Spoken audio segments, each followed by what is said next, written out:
Quick question. How much did you pay for your phone? If it's an iPhone and you bought it new, you probably paid around $800. But how much does it actually cost? The other day I got my weekly screen time notification and it said I had spent almost 4 hours a day on my phone. And at first I was like, no way, that can't be right. But after looking at the data, yeah, that was accurate. And so then I started thinking, well, is that good, bad, normal? So I looked it up, and a lot of people spend 4 hours a day on their phone, and a lot of people spend 6, 8, 10, 12 hours a day on their phones, and that's a bit mind-boggling. And then I just kind of started going down the rabbit hole of data and phone usage. Then I started wondering, well, how much is my time worth per hour? And then, well, how much is like an average hour worth in general? And so I looked it up, and the average worker makes $33.18 per hour.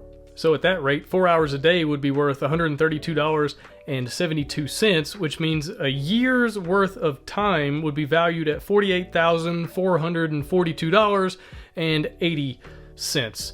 And that's crazy. Now, obviously, that's not exactly how it works, but you get the idea. The value of your time, of my time, is pretty substantial. And then when you think about what that looks like compared to how much time is wasted per day, per week, month, year, just scrolling and looking at stuff that really doesn't even matter, reading things, watching things, it's like, who cares?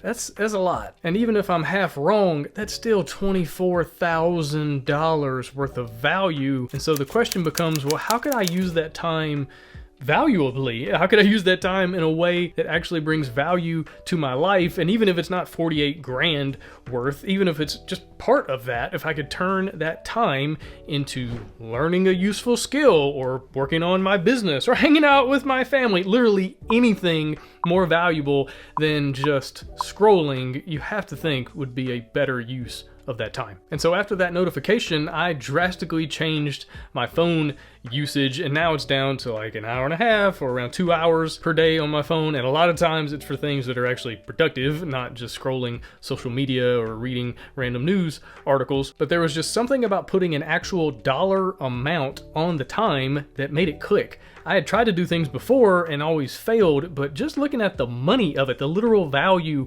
of that time, it made a difference. And so if this is something you struggle with, maybe putting a dollar amount will help. And I could come up with all sorts of different little nuances and things, like turn off notifications and put your phone in a drawer. Like there's all sorts of things that you can kind of come up with to help. But the main thing I found that worked was creating as much friction as possible. And what I mean by that is making it difficult to do the things that I would just kind of default to. I think we have a tendency to just default to our lowest common denominator. And for me, it would be scrolling Facebook for 20, 30 minutes at a time, and then looking around like, oh, 5 minutes must have passed. It's like, oh no, that was a half an hour. Or I would get on the news app and I would just read article after article, and I would go through the links and the hyperlinks and go to this and that and travel down all these rabbit holes for topics I don't even really care about. And maybe they're kind of interesting, but man, they're not getting me any closer to what I want to actually accomplish. So it's a waste of time. And so to create friction, I just deleted pretty much everything off of my phone that's not an absolute necessity or something that I just have to have for my business. And now if I want to access Facebook or read the news, I have to do it on my computer. And that's a lot more challenging than just laying in bed and scrolling in the morning or at night, or just sitting on the couch and just kind of wandering off into some rabbit hole. Now I have to actually sit down, turn my computer on, go to the website, put my password in. Like there's just more friction, and that means I do it a whole lot less. Our phones are incredible resources and invaluable tools, but unfortunately they've also kind of become appendages that we feel super attached to. And if this is something you struggle with, I just want to encourage you and just say, hey, try adding some friction, try adding a dollar amount to it, and realize that 4 hours a day is almost $50,000 a year worth of value, and maybe that'll help. And if you're having a hard time finishing things right now, make sure you check out this video where I talk about Leacock's Law and why it's so challenging to get projects across the finish line, and some ways you can actually get things done. Thanks for watching, and I'll see you in the next one.